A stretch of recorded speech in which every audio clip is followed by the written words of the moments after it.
Hey everyone, it's John. This video is brought to you by Pegasus. Pegasus Design System allows you to be able to multiply your time to save time so you can craft what matters. Pegasus is a full design system with icons, typography, foundational brand elements, as well as components, patterns, and templates that help you design better, faster. Built-in accessibility and user testing, and every component you'll see by trying Pegasus Design System how fast and efficient you can be for your team. Check it out at pegasusdesignsystem.com. All right, in this video, we're going to talk a little bit about Adobe, and some of the changes that they've made over the years, and specifically some of their changes in licensing that have brought a lot of concern to the design community, and for good reason. So starting out, I think it's helpful to understand a bit of context about Adobe as a company. So Adobe primarily has really started in the raster space with video, with photographers, and with print design. That's their history when they started out. And when they've had companies that have challenged that position, they've generally moved to acquire them to maintain their top industry position whenever it software suite or program has kind of challenged that position. So we saw that with Macromedia, and so they acquired the Macromedia suite. That was Dreamweaver, that was Fireworks, and probably some others that I'm not remembering because it was over a decade ago, quite a long time ago. But they acquired them, and it's been rolled into the what's called the Adobe suite. And when they started out on CDs, and it was like, per program licensing. And now they're all cloud-based. And so basically you pay a monthly subscription, and there's different levels, but they're really built for more of an enterprise model. So think about design agencies, think about large companies, FAANG, public companies, and large startups. They all need an ability to edit video, to do animations, and to have graphic and raster editing, such as photo retouching, etc.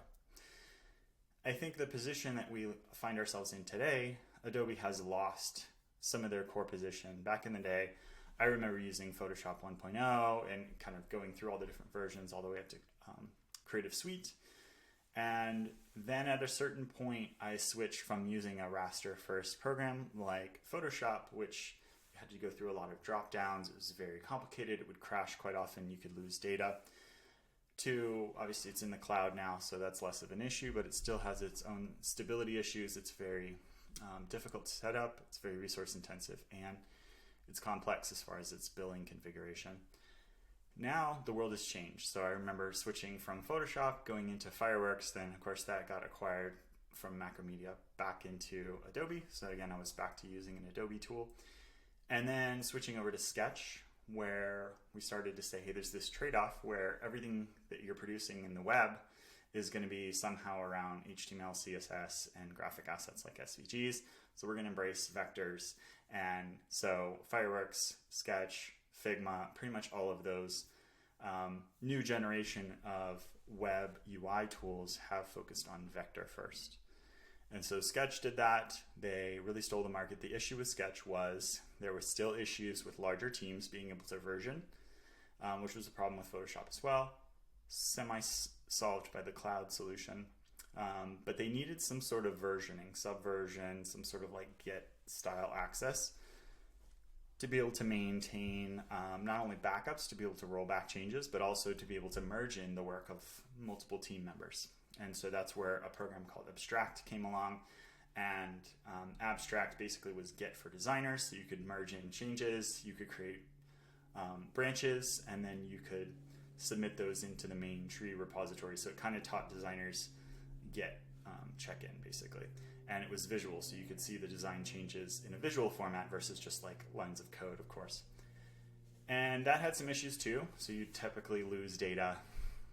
You could lose, days or even weeks of an individual's data if you overwrote the wrong branches. You could also lose, the entire team's data. So it was extremely tough and frustrating. And then Figma came along and kind of changed all of that. Multiplayer mode, embracing the design community, having the community where individual designers could share files and they could talk freely in the files versus having to talk outside of the files. So it really brought collaboration into the design tool itself versus requiring two separate external tools, a design tool and a communications tool like Slack or something else. And so that allowed design teams to talk a lot quicker, to iterate faster, to be able to basically peer design. And that was a huge game changer. Then Adobe, I think, knew that they needed some sort of an answer for Figma, so they came out with XD. But XD had stability issues, first off. It had major chasms in the feature set that Figma was rolling out. Figma was introducing new features a lot quicker. And XD just always felt sort of half-baked, and they promised, hey, like multiplayer collaboration is coming, it's coming. But it never really delivered on a lot of its core promises to really be a true head-to-head competitor with Figma. And I think Adobe knew that, and that's why they offered $20 billion to acquire Figma as an organization. Now, that didn't actually end up happening. It got rolled back, and Figma got their $1 billion consolation prize according to the contract. And so I think at this point, Adobe has they have two major strengths. They don't really have the full backing of the design community in the same way that Figma really bear hugs the design community, and can get away with, I'd say, a lot more if we look at like them rolling out AI and the reception of the design community versus Adobe rolling out AI training, introduction, and how that was received by the design community. Obviously, people are a lot more wary of Adobe, as they are seen as a lot more of a strong corporate interested organization. But Adobe does have a couple of core strengths. They have a really strong enterprise backing. They have companies who will pay large sums of money to do serious work, and work specifically in video and graphic and brand editing, I would say. So they own kind of the raster and video end of the market, a lot of visual design, brand and marketing. Now, some of that's been eroded by other tools that are a little more lightweight, but they still have their core that they really own, and that's one of their strengths. I'd say their other core strength is they have a huge team, much larger than Figma. And so they're hoping that AI, I think, will be their saving grace. That they can go from a hyper complex app to natural language, and they'll be able to kind of leapfrog and jump over Figma and other tools. So they have Firefly, which is really impressive, and they have a lot of ability to sort of in-paint and out-paint, not only to generate with AI, but to actually manage changes with AI and to do micro realignment, which is hyper critical. I mean, AI tools need to understand basically like layering, that if you make a change, you don't want to regenerate the entire image. You want to maybe make just the pants of a character a different color, or you might want to change the header background, but you don't want to regenerate an entirely new image. So understanding how to generate in layers and allow kind of micro in painting, out painting, and change mutations, I think is an area that, whether it's Figma or whether it's Adobe or some other upstart, somebody's going to eventually figure that out, and that's going to be a huge game changer. Maybe OpenAI will be the one that does it with DALL-E. We'll see, or Leonardo, or Midjourney, one of those other specific graphic attuned and specialized programs. So I think at this point, Adobe feels like they need to catch up, and they're hoping that the AI wave, they can kind of embrace it a little closer. And so I think Figma felt that pressure. You saw their kind of a little bit botched rollout, and I think that was very much feeling the pressure coming down from a larger organization, which was Adobe. So Adobe now, they are changing their licensing, and they're saying that basically they're going to not only generate with AI, but they're also going to train with AI. So they're going to basically watch designers' movements, their workflow, and they're going to use those workflow changes, like as the cursor is moving across the screen, what keyboard shortcuts are being pressed. They're going to look at how designers are actually designing, and they're going to use that to train a super design AI in the cloud.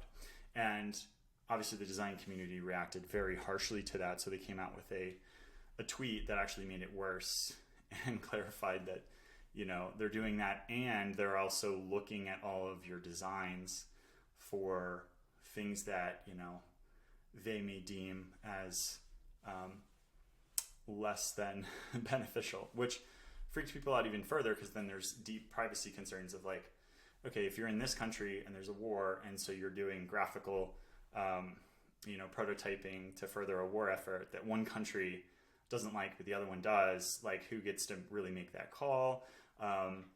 Is there censorship concerns if you're a journalist and you're, doing work that could expose a large, powerful entity that Adobe has connections with in some way or is allied to? Like, how does that all work, right? So design is now becoming sort of political. It could become militaristic. It could become part of the intelligence organization or arm of specific countries. And so I think by opening that further information up from that tweet, they actually just shot themselves in both feet instead of just one foot.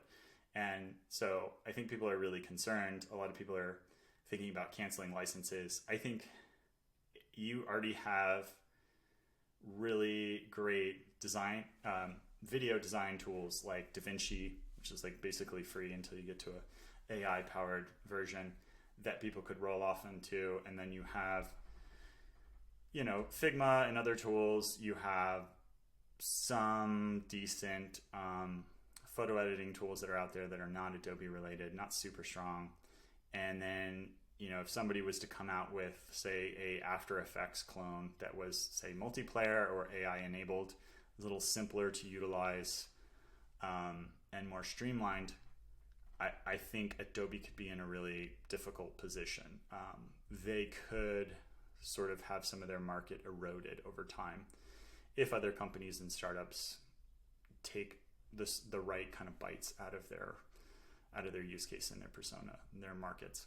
So we'll see what happens. I think ultimately Adobe has to tread really carefully. They're on thin ice right now in how they roll out AI.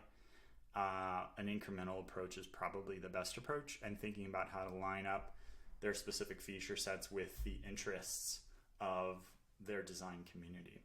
So those are my thoughts on Adobe and their changes. I think, over time, they want to instill and maintain a monopoly in certain areas. It was all of design. I think UI has been taken away by Figma and other alternatives. If someone starts to take away their video and photo editing core base of users, they could be in trouble. And I think they're hoping that AI will be that kind of killer feature that allows them to maintain dominance decades into the future, or at least 5 to 10 years into the future. So we'll see what happens. Those are my thoughts on the Adobe changes. I would recommend, if you can, just go ahead and opt out of any tools that are trying to train based off your workflow. You're a designer and you don't want AI to replace you. You want AI to augment and make your life easier and multiply your time, not to deem you redundant. All right? Stay creative out there, everyone. Take care.